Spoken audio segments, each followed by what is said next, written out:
दोस्तों हम फिर से लेकर आ चुके हैं आप लोगों के लिए सुबह की सभी ताजा और बड़ी खबरें। फटाफट अंदाज में एक एक कर बताएंगे आपको आज देश और दुनिया से क्या बड़ी खबरें निकलकर सामने आ रही हैं। लेकिन उससे पहले दोस्तों एक नजर डालेंगे सुर्खियों पर। प्रधानमंत्री नरेंद्र मोदी के ऊपर गरजे कन्हैया कुमार, बोले बीजेपी कहती है कि अगर जनता हमसे नाराज है तो हम जीत क्यों रहे। कन्हैया कुमार ने कहा कि बिल्किस बानो के रेपिस्टों को छोड़ने के बाद अपनी बेटी से जाकर पूछो कि क्या तुमने सही किया है। इसके बारे में आपको बताएंगे। वहीं पर अगली बड़ी खबर में हम आपको बताएंगे दोस्तों, हिंदू महासभा ने शाही ईदगाह में घुसने की कोशिश। जी हां, मथुरा में मची उथल पुथल, धारा 144 लागू। इसके बारे में बताएंगे कैसे जो है वहां पर हनुमान चालीसा करना चाह रहे थे। वहीं पर अगली बड़ी खबर में हम आपको बताएंगे दोस्तों, हिमाचल में साफ साफ कांग्रेस की बन रही सरकार, 40 सीटें लेकर बीजेपी को चौंकाएगी कांग्रेस। आपको बताएंगे कैसे बीजेपी का जो खुद ने ही हिमाचल में अपने लिए जो है गड्ढा खोदने का काम किया है। वहीं पर अगली बड़ी खबर में हम आपको बताएंगे दोस्तों, भारत जोड़ो यात्रा में, जी हां आपको बता दें, राहुल गांधी के साथ चली कसाब को फांसी दिलाने वाली महिला, राहुल ने बटोरी खूब सुर्खियां। वहीं पर अगली बड़ी खबर में हम आपको बताएंगे दोस्तों, बाबा साहब अंबेडकर की जयंती पर कल सोनिया गांधी और खरगे ने दी श्रद्धांजलि, पीएम नरेंद्र मोदी भी पहुंचे। वहीं पर अगली बड़ी खबर में हम आपको बताएंगे दोस्तों, शीतकालीन सत्र से पहले पीएम नरेंद्र मोदी ने बुलाई मीटिंग। जी हां आपको बता दें, कई लोग मिलने पहुंचे, जैसे मल्लिकार्जुन खड़से, सीएम केजरीवाल और भी पश्चिम बंगाल की ममता बनर्जी, सभी लोगों से पीएम नरेंद्र मोदी ने मुलाकात की है। इसके बारे में भी बताएंगे।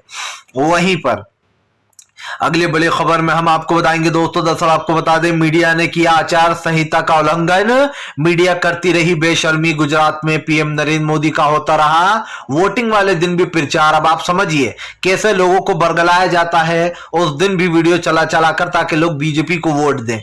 वहीं पर अगली बड़ी खबर में हम आपको बताएंगे, अखिलेश यादव बीजेपी के ऊपर भड़के, बोले बेईमानी से जीतने का ख्वाब रखती है बीजेपी, बेईमानी से चलाती है सरकार।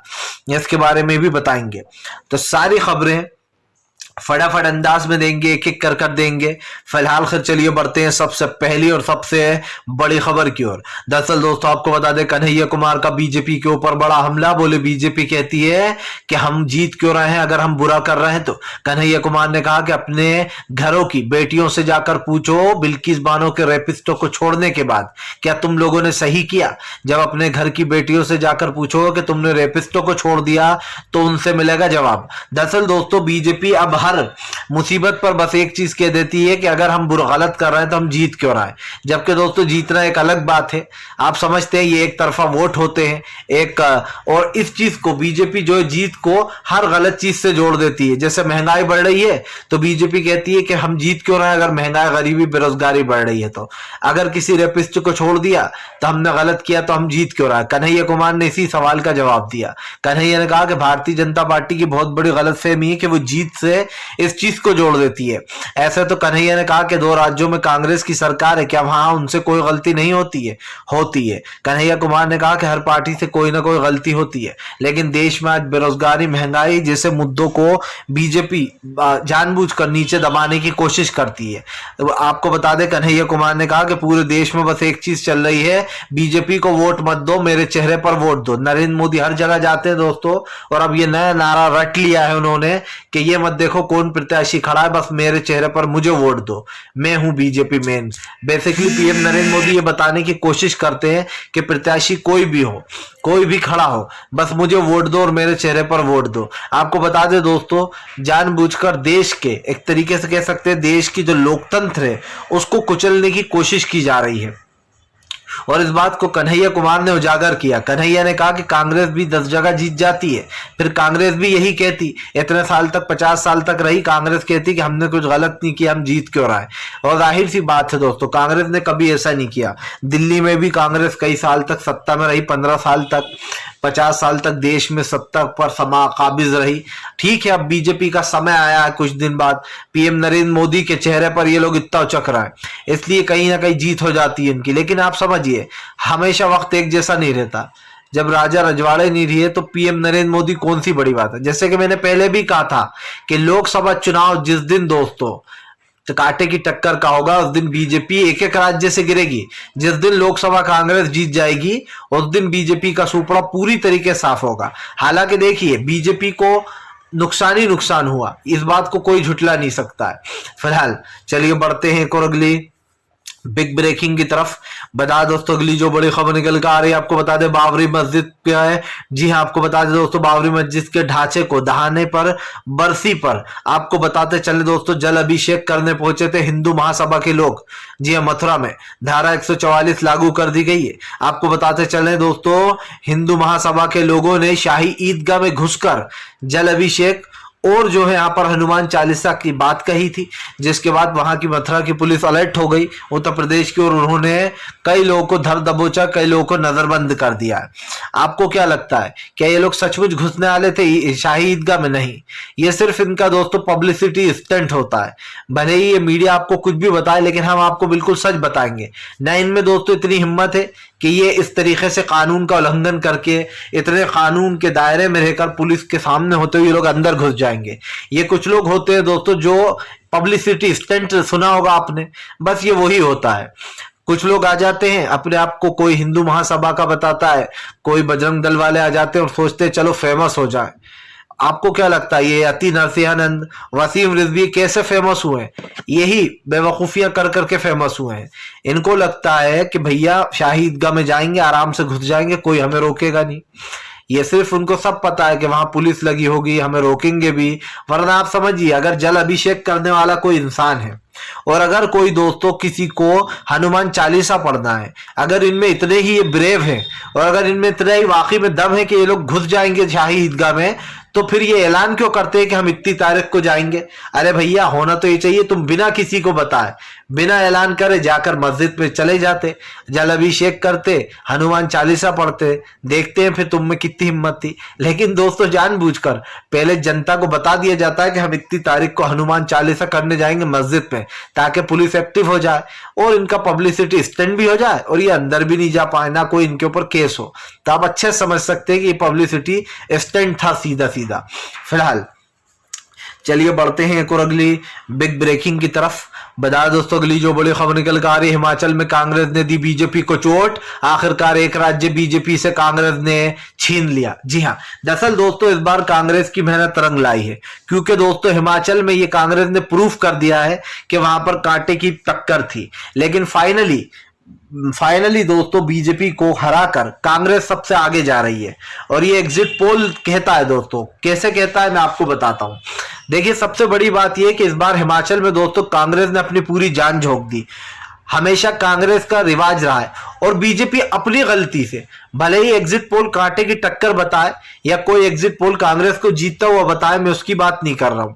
मैं बात कर रहा हूं दोस्तों अपने विश्लेषण की। आप समझिए बीजेपी ने खुद अपनी कब्र खोदी हिमाचल में जाकर, और उसने क्या नारा उठाया कि अब की बार रिवाज बदलो। जबकि दोस्तों देवभूमि क्या कहती है कि ये भैया, हिमाचल के लोग क्या कहते हैं कि ये हमारा रिवाज है, हम रिवाज क्यों बदलेंगे। का बीजेपी उन्हें मजबूर कर रही है। बेसिकली लोगों ने इस बात को दिल पे ले लिया कि बीजेपी कह रही है इस बार रिवाज बदलो, जबकि दोस्तों रिवाज रस्में जो है वो सालों से चले आ रहे हैं, आज से नहीं हजारों सालों पहले से हर धर्म में होते हैं, हर जात में होते हैं। और बीजेपी ने जो देवभूमि के जो लोग हैं, तो देवभूमि के उन लोगों को हट कर दिया, ये नारा लगाकर बार बार कि अब की बार रिवाज बदलो। और कांग्रेस की सबसे बड़ी जीत का कारण एक ये मुद्दा था कि बीजेपी तो खुद ही रिवाज बदलने की बात कर रही है, जबकि कांग्रेस का नारा था कि रिवाज नहीं बदलेगा। आपको बता दें दोस्तों आज तक ने कांग्रेस को जो है यहां पर 32 से 40 सीटें दी हैं, बीजेपी को 26 से 33 सीट दी हैं। आज तक के एग्जिट पोल में कांग्रेस हिमाचल में जीती। न्यूज चाणक्य में कांग्रेस और बीजेपी में कांटे की टक्कर है। लेकिन दोस्तों हमारा एग्जिट पोल क्या कहता है, जो फाइनली जो रिसर्च किया हुआ, जो ये देखा गया है कि खास करके हिमाचल के जो लोग हैं उनका रुख किस तरफ है। सीधी सी बात यह है दोस्तों कि हिमाचल में कांग्रेस की सरकार बन रही है। इसके दो रीजन मैं आपको स्ट्रोंग दे चुका हूं कि ये एग्जिट पोल इस बार भयंकर तरीके से फेल होगा, कांटे की टक्कर नहीं होगी। हाँ, इस बात को मैं जरूर मानूंगा कि बीजेपी हिमाचल में जोड़ तोड़ जरूर करेगी, वो अपनी सरकार बनाने के लिए जोड़ तोड़ करेगी। और कैसे करेगी दोस्तों, जो निर्दलीय हैं जो अदर के हैं, जितनी सीटें उनको मिली है बीजेपी उनको अपने साथ लाने की कोशिश करेगी। आपने देखा कि कांग्रेस में एक अलग तीसरा गुट बन रहा था, जैसे कि हालांकि आपको पता है कि वहां का एक स्ट्रॉन्ग चेहरा है महिला, जिनको कमान सौंपी गई है हिमाचल की, और उनके सामने कोई खड़ा नहीं होता। लेकिन दोस्तों, हर इंसान को मुख्यमंत्री बनने की चाह होती है और बीजेपी पूरी कोशिश करेगी, अगर उसको सीटें नहीं मिलेंगी, कि वो कांग्रेस से कुछ लोगों को तोड़ ले ताकि सरकार उसी की बने। लेकिन दोस्तों, इस बार यकीन मानिए, हिमाचल में कहीं ना कहीं कांग्रेस की सरकार आ रही है और नक्की आ रही है, क्योंकि इस बार का जो एग्जिट पोल है, वो एग्जिट पोल के भी नतीजे साफ कह रहा है कि हिमाचल में कांग्रेस का दबदबा दिखाई दिया है। सबसे बड़ी बात यह है कि दोस्तों, गुजरात तो हालांकि मुझे गुजरात की उम्मीद थी नहीं, मैंने आपको पहले भी कहा था कि गुजरात की अभी उम्मीद रखना, इस वक्त अभी उम्मीद रखना कि बीजेपी हार रही है, ये बेकार है। क्योंकि दोस्तों, मैं अच्छे से जानता था कि जो पार्टी 27 साल से गुजरात पर राज कर रही है वो इतनी आसानी से हारेगी नहीं। इसके दो रीजन है दोस्तों स्ट्रॉन्ग से, और वो दोनों रीजन ये है कि जिस दिन लोकसभा चुनाव कांग्रेस जीत गई, उस दिन बीजेपी दोस्तों गुजरात से भी जाएगी। और ये लिख के ले लीजिए, क्योंकि अब की बार बीजेपी जब लोकसभा में कांग्रेस की जीत होगी और इनका जो है यहाँ पर पीएम बनेगा कांग्रेस का, उसके बाद गुजरात का ये रिवाज भी बदल जाएगा, आप समझिए। फिलहाल चलिए बढ़ते हैं एक और अगली बिग ब्रेकिंग की तरफ।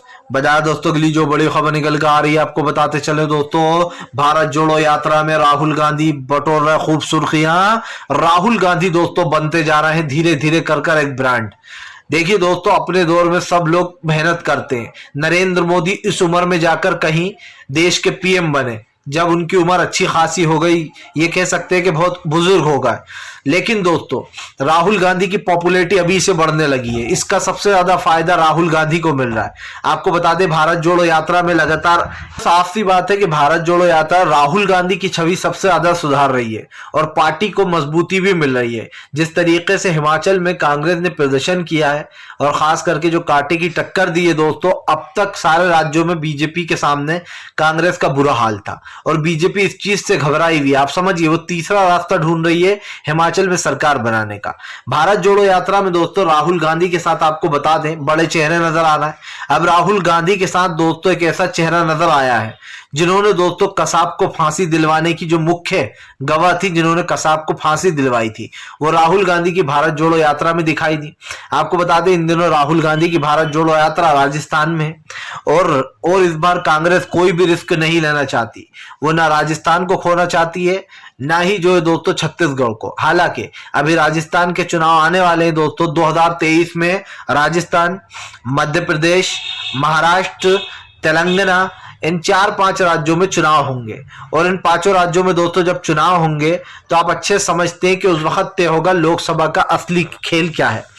लेकिन बात सिर्फ यही नहीं रुकती है।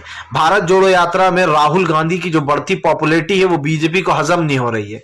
आप समझिए, इतने सारे स्टारों का जुड़ना, राहुल गांधी को समर्थन मिलना, यह अपने आप में एक बड़ी बात है।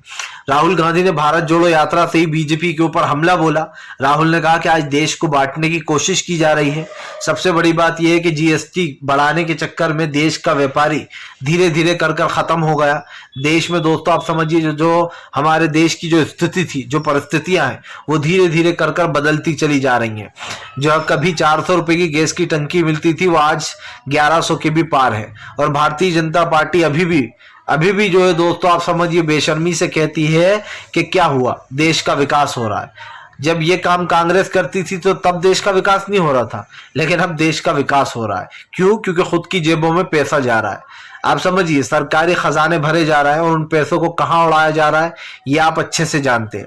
राहुल गांधी ने कहा कि धीरे धीरे कर मोदी सरकार ने छोटे व्यापारियों को खत्म कर दिया है और देश के छोटे व्यापारी जिस तरीके से दोस्तों खत्म हो रहा है, ये अपने आप में एक बड़ी बात है। आप समझिए, प्रधानमंत्री नरेंद्र मोदी देश में जिस तरीके की मुहिम छेड़े हुए या फिर जिस तरीके की मुहिम चल रही है, उसको लेकर कई सवाल उठते हैं कि भैया देश की जनता जो है वो इतनी बेवकूफ तो नहीं है कि मूर्खता में वोट दिए जा रही है।